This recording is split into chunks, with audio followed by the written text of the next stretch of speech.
Assalamualaikum warahmatullahi wabarakatuh. Selamat pagi anak-anak. Bagaimana kabar kalian hari ini? Alhamdulillah, luar biasa. Allahu Akbar. Alhamdulillah, semoga kita semua selalu dalam keadaan sehat ya, sehingga kita dapat terus mengikuti proses pembelajaran meskipun dilaksanakan secara daring. Jauh dari teman-teman ya, akan terasa sangat membosankan, tetapi kita harus tetap semangat. Baik, sebelum memulai proses pembelajaran, kalian silahkan siapkan alat tulis kalian ya untuk mencatat hal-hal yang akan Ibu sampaikan. Silahkan kalian catat hal-hal pentingnya ya. Nah, lalu silahkan siapkan diri kalian, lalu silahkan rapikan tempat duduk kalian ya, agar tetap nyaman meskipun proses pembelajaran dilaksanakan di rumah. Nah, bagaimana, sudah selesai? Baik, jika sudah selesai, mari kita membacakan doa terlebih dahulu. Bismillahirrahmanirrahim. Raditu billahi robba wa bil islami dina wa bi muhammadin nabiyya wa rasulah rabbi jidni ilma warzuqni fahma. Amin. Alhamdulillah. Nah, setelah membacakan doa, silahkan kalian secara mandiri membacakan Asmaul Husna dan Juz Amma ya. Boleh didengarkan oleh orang tuanya. Silahkan, Ibu akan memberi waktu ya. Nah, jika sudah selesai, silahkan kalian mengisi absensi di grup WhatsApp ya. Sudah ada.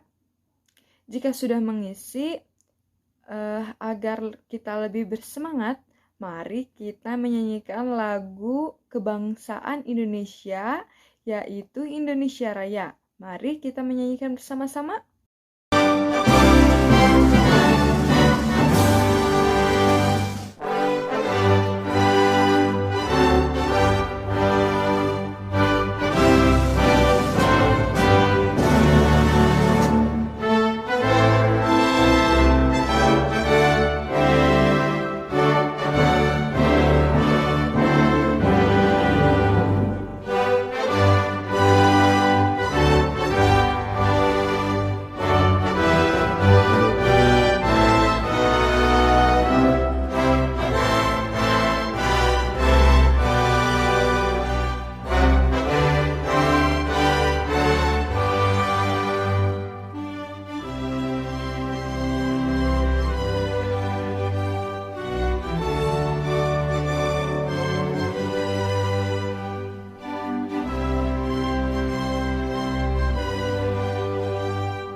Sekarang kita sudah bersemangat ya. Jika sudah bersemangat, silahkan kalian melaksanakan kegiatan literasi. Silahkan kalian baca buku untuk menambah pengetahuan kalian. Ibu akan memberi waktu ya. Nah, sebelumnya kita sudah mempelajari berbagai materi mengenai air. Salah satunya kita sudah mempelajari siklus air. Lalu dampaknya bagi kelangsungan makhluk hidup di bumi. Nah, pada pembelajaran kali ini, kita akan mempelajari beberapa materi dari pembelajaran bahasa Indonesia dan IPA. Adapun tujuan pembelajaran kali ini yaitu yang pertama, melalui kegiatan membaca teks non-fiksi air untuk kebutuhan sehari-hari, siswa mampu mengidentifikasi peristiwa atau tindakan yang terdapat pada teks non-fiksi dengan benar. 2. Melalui kegiatan membaca teks non-fiksi air untuk kebutuhan sehari-hari, siswa mampu menuliskan peristiwa yang ditemukan pada teks non-fiksi dengan tepat. Yang ketiga, melalui kegiatan diskusi dan pengamatan video pembelajaran serta lingkungan sekitar, siswa mampu mengidentifikasi faktor-faktor yang mempengaruhi kualitas air dengan tepat. Yang keempat, melalui kegiatan membaca teks air untuk kebutuhan sehari-hari, siswa mampu menuliskan informasi mengenai faktor yang mempengaruhi air bersih melalui peta pikiran dengan benar. Nah, baik anak-anak, pada pertemuan kali ini kita sudah memasuki tema 8, lingkungan sahabat kita pada subtema 3, yaitu usaha pelestarian lingkungan. Pembelajaran ke-1. Nah, sekarang coba perhatikan gambar berikut ini. Gambar tersebut menunjukkan kegiatan penanaman pohon atau biasa disebut dengan reboisasi. Nah, kegiatan ini dapat dilakukan di daerah perbukitan yang tandus, serta di lingkungan sekitar seperti halaman rumah maupun sekolah. Kegiatan penanaman pohon ini bertujuan untuk menghijaukan lingkungan dengan tanaman-tanaman yang berdaun hijau. Sangat bermanfaat untuk membuat lingkungan menjadi lebih asri. Kemudian dapat memanfaatkan lahan tidur. Kemudian jika pohon tumbuh besar dapat menahan erosi dan banjir. Lalu akar-akar pohon tersebut juga dapat menahan air hujan sehingga menambah persediaan air tanah. Ketersediaan air bersih sangat penting bagi kehidupan manusia. Berbagai upaya dapat kita lakukan untuk menjamin ketersediaan air bersih.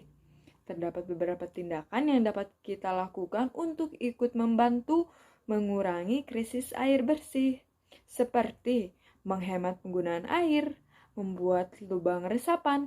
Nah, lubang resapan ini berguna untuk menampung air hujan sehingga dapat terserap ke dalam tanah. Lalu kita juga dapat menanam pohon agar akar-akar pohon dapat menahan air di dalam tanah. Walaupun hingga saat ini air selalu tersedia di alam, tetapi kita harus menggunakan air secara bijaksana. Menghemat penggunaan air sangat bermanfaat demi kelangsungan semua makhluk hidup. Nah, sekarang silakan kalian membuat kelompok. Setiap kelompok terdiri dari 6-7 orang. Kemudian, silakan kalian diskusikan jawaban pada halaman 98 sampai 99. Kalian tuliskan jawaban pada buku tugas dengan membuat peta pikiran. Berikut contoh peta pikiran yang dapat kalian gambarkan di buku tugas kalian. Nah, anak-anak, air adalah salah satu komponen penyusun bumi yang paling besar. Saking besarnya jumlah air di bumi ini bahkan lebih besar daripada daratan. Air memiliki peran yang sangat penting bagi makhluk yang ada di bumi. Tanpa air, makhluk hidup di bumi ini tidak akan bisa bertahan hidup. Kualitas air yang baik akan mempengaruhi kualitas makhluk hidup yang memanfaatkannya. Sayangnya, seiring dengan perkembangan bumi saat ini, kualitas air tidak bisa benar-benar dianggap baik karena banyaknya pencemaran dan faktor lainnya. Oleh karena itu, anak-anak semua harus tahu apa saja yang mempengaruhi kualitas air. Nah, lalu apa yang dimaksud dengan kualitas air?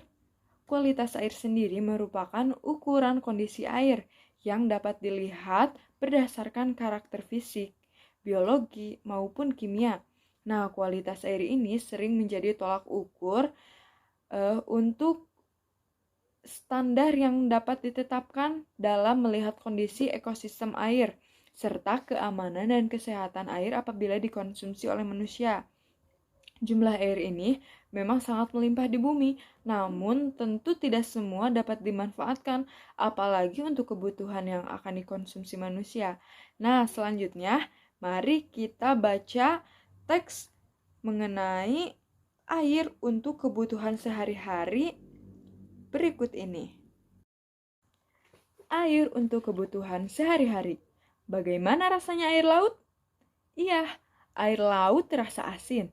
Jika kamu berenang di pantai dan terpecik air laut, kamu akan mengetahui bahwa air laut terasa asin. Sebagian besar, 97%, air yang menutupi planet bumi ini berupa air laut. Air laut tidak bagus untuk diminum. Air laut juga tidak dapat digunakan dalam kebanyakan industri dan keperluan rumah tangga. Untunglah 3% air di dunia berupa air segar, yaitu air yang tidak asin dan dapat digunakan untuk minum, masak, serta mencuci. Adapun persyaratan air bersih meliputi 3 komponen, yaitu persyaratan secara fisik, secara kimia, dan kandungan mikroba yang ada di dalamnya. Nah, adapun persyaratan secara fisik yaitu tidak keruh, tidak berwarna apapun, tidak berasa apapun, tidak berbau apapun, suhu antara 10 derajat sampai 25 derajat Celcius atau sejuk, serta tidak meninggalkan endapan. Lalu ada syarat secara kimiawi, yaitu tidak mengandung bahan kimiawi yang mengandung racun, tidak mengandung zat-zat kimiawi yang berlebihan, serta cukup yodium dan pH atau derajat keasaman air antara 6,5 sampai 9,2. Adapun syarat mikrobiologi, yaitu tidak mengandung kuman-kuman penyakit seperti disentri, tipus, dan kolera. Masyarakat memerlukan air dalam jumlah yang sangat besar. Air yang digunakan diambil dari sungai-sungai terdekat atau sumber-sumber air lain seperti sumur. Air dari sungai dan sumber-sumber air dialirkan dan disimpan dalam tangki penampung yang sangat besar. Tangki penampungan ini berisi air yang ditambahkan sejumlah kecil gas klorin untuk membunuh kuman berbahaya. Selanjutnya, air dipompa melalui pipa bawah tanah menuju ke rumah-rumah penduduk. Nah, air inilah yang digunakan untuk keperluan sehari-hari masyarakat. Sumber air lainnya didapat dari penggalian tanah. Lubang penggalian ini dinamakan sumur. Masyarakat membuat sumur sebagai sumber air untuk keperluan sehari-hari. Dahulu orang menggunakan timba untuk mengambil air dari sumur. Namun sekarang kita dapat menggunakan pompa air bertenaga listrik. Dan pompa air itu dialirkan ke atas melalui pipa menuju ke bak penampung air, kamar mandi, dapur, dan tempat-tempat lain yang ada di rumah. Nah, setelah kita membaca teks mengenai air untuk kebutuhan sehari-hari, silahkan kalian analisis untuk menemukan informasi penting pada teks ini. Kemudian peristiwa-peristiwa tersebut silahkan kalian tuliskan pada buku tugas kalian masing-masing dalam peta pikiran sebagai berikut. Nah, anak-anak, terdapat beberapa faktor yang dapat mempengaruhi kualitas air, seperti faktor iklim. Contohnya jumlah curah hujan, temperatur, penguapan, hingga tekanan udara. Nah, ini merupakan unsur dari iklim yang sangat berpengaruh pada kualitas air. Lalu ada faktor geologi. Nah, faktor geologi termasuk tempat di mana air berada ataupun formasi geologi di mana air akan mengalir sangat berpengaruh pada kualitas air. Lalu ada faktor vegetasi, yaitu vegetasi yang sudah mati lama-kelamaan akan membusuk kemudian mengeluarkan unsur hara sehingga akan terlalut oleh air. Lalu ada faktor kedalaman dari permukaan air, di mana merupakan kondisi permukaan saat berada pada titik tertinggi, saat air naik ke atas permukaan, sumuran, ataupun tempat lainnya yang lebih rendah. Lalu yang kelima ada kegiatan manusia. Semakin manusia bisa menahan diri untuk tidak melakukan tindakan bersifat merusak, maka kualitas air juga akan semakin bersih. Sayangnya beberapa waktu kebelakang ini justru tindakan manusialah yang membuat kualitas air menjadi menurun. pencemaran air akibat manusia yang tidak bertanggung jawab, di mana dia membuang limbah sisa industri ataupun rumah tangga ke daerah perairan, merupakan salah satu dari banyaknya contoh. Berdasarkan catatan yang telah kalian buat dari proses pembelajaran ini, apa saja yang sudah kalian pelajari? Benar ya, tadi kita sudah mempelajari mengenai faktor-faktor yang mempengaruhi kualitas air, seperti iklim, faktor geologi, faktor vegetasi, faktor kedalaman dari permukaan air, serta faktor kegiatan manusia. Serta tadi kita juga sudah mempelajari mengenai syarat-syarat kualitas air bersih, di mana persyaratan tersebut meliputi 3 komponen. Apa saja? Benar ya, persyaratan secara fisik, di mana air tersebut tidak keruh, tidak berwarna apapun, tidak berasa apapun, tidak berbau apapun, suhu antara 10 derajat sampai 25 derajat, dan tidak meninggalkan endapan, serta syarat kimiawi, di mana tidak mengandung bahan kimiawi yang mengandung racun, tidak mengandung zat-zat kimia yang berlebihan, cukup yodium, pH derajat keasaman air antara 6,5 sampai 9,2, serta syarat mikrobiologi di mana tidak mengandung kuman penyakit seperti disentri, tipus, dan kolera. Nah, anak-anak, bagaimana proses pembelajaran kali ini? Apakah menyenangkan? Alhamdulillah ya jika menyenangkan. Lalu apa saja pembelajaran yang paling berkesan selama pembelajaran? Alhamdulillah, materi pembelajaran pada pertemuan kali ini telah tersampaikan. Bagaimana proses pembelajaran kali ini? Apakah menyenangkan? Alhamdulillah, jika menyenangkan dapat menambah motivasi dan semangat kalian untuk terus belajar ya. Sebelum mengakhiri pembelajaran kali ini, Ibu ada soal evaluasi nih. Sekarang silakan kalian langsung isi ya. Lalu kirim di grup WhatsApp. Berikut soal evaluasinya. Silahkan kalian kerjakan lalu kirim ke WA ya. Alhamdulillah pelajaran kali ini telah selesai. Namun sebelum menutup pembelajaran kali ini, mari kita nyanyikan lagu daerah Papua yang berjudul Yamko Rambe Yamko. Mari kita nyanyikan bersama-sama.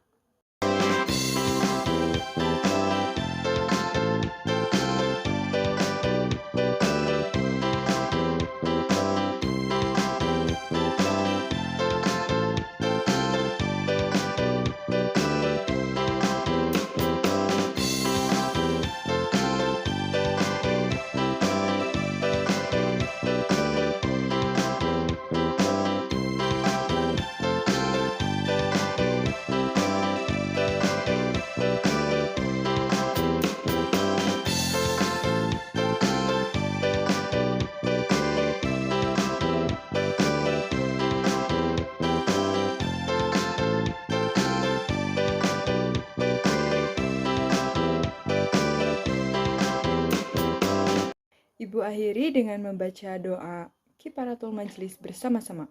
Subhanakallahumma wabihamdika asyhadu an la ilaha illa anta astaghfiruka wa atubu ilaih. Walhamdulillahirabbil alamin. Wassalamualaikum warahmatullahi wabarakatuh. Tetap jaga kesehatan dan semangat terus belajar.